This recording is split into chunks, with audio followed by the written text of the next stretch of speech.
அப்போ உண்மையிலேயே நீங்கள் எல்லாம் நல்லவர்களாக இருந்தால், அல்லது நீங்கள் நல்ல பாதையில் நடக்கணும்னு முடிவு பண்ணுறவங்களா இருந்தால், அந்த நல்ல விஷயங்கள், குரான் சொல்லக்கூடிய அந்த நல்ல விஷயங்களை நீங்கள் என்ன பண்ண ஆரம்பிப்பீங்க?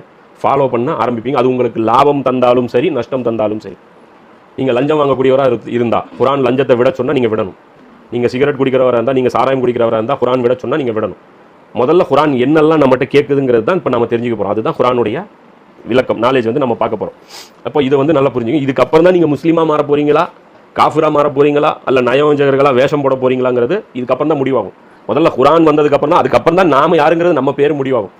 நபி ஸல்லல்லாஹு அலைஹி வஸல்லம் காலத்துலேயும் அப்படி தான். ரசூல்லா காலத்தில் வர்ற வரைக்கும் எல்லாரும் மக்கால இருந்தவங்க எல்லாருக்கும் என்ன பேர்? அரபுகள், குறைஷிகள், மக்காவாசிகள், அவ்வளோதான்.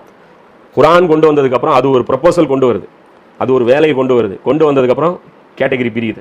முஸ்லீம்கள், முஷ்ரிக்குகள், காஃபிர்கள், முஸ்லீம்கள்ங்கிற கேட்டகரி பிரியுது. அதே மாதிரி இப்போ உங்கள் மத்தியில் குரான் வரப்போகுது. புரியுதா?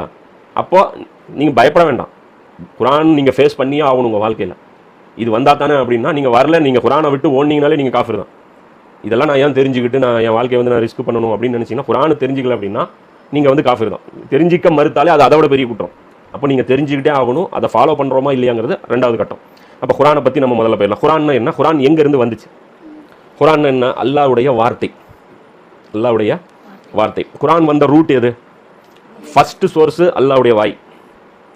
அது கிளம்புன இடம் எது? அல்லாஹ்வுடைய வாயிலிருந்து கிளம்புது. நம்பர் 2, ஜிப்ரீல் அலைஹிஸ்ஸலாம் கிட்ட அது போய் ஆடியோ ஃபார்மேட்டாக சேருது. நம்பர் 3, ஜிப்ரீல் அலைஹிஸ்ஸலாம் நபி ஸல்லல்லாஹு அலைஹி வஸல்லம் கிட்ட அந்த குரானை கொண்டு வந்து ஆடியோ ஃபார்மேட்டில் கொடுத்தாங்க. MP3 ஃபைலாக அது வந்தது. அதுக்கப்புறம் நம்பர் 4, ரசூலா என்ன பண்ணாங்க? சஹாபாக்கள் மத்தியில் ஆடியோ ஃபார்மேட்டாகவே கன்வே பண்ணாங்க. சஹாபாக்கள் என்ன பண்ணாங்க? அதை வந்து ஃபைல் ஃபார்மேட்டாக, லெட்டர் ஃபார்மேட்டாக, PDF-ஆக மாற்றி கன்வெர்ட் பண்ணாங்க.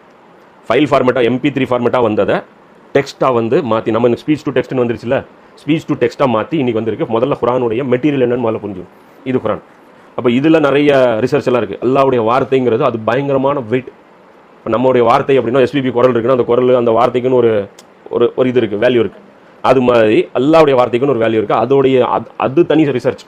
அல்லாஹ்வுடைய வார்த்தையில் என்ன மதிப்பு இருக்குது, அதில் ஷிஃபா இருக்குது, அதில் நமக்கு மன நிம்மதி இருக்குது, அதில் வந்து நோய்க்கு நிவாரணம் இருக்குது, அது வந்து பைத்தியத்தை குணமளிக்கும், அது விஷத்தை முறிக்கும், அந்த மாதிரி வேலைகள்லாம் செய்யும். அது தனி விஷயம், அது வேண்டாம், அது நம்ம பார்க்க போகிறதில்ல.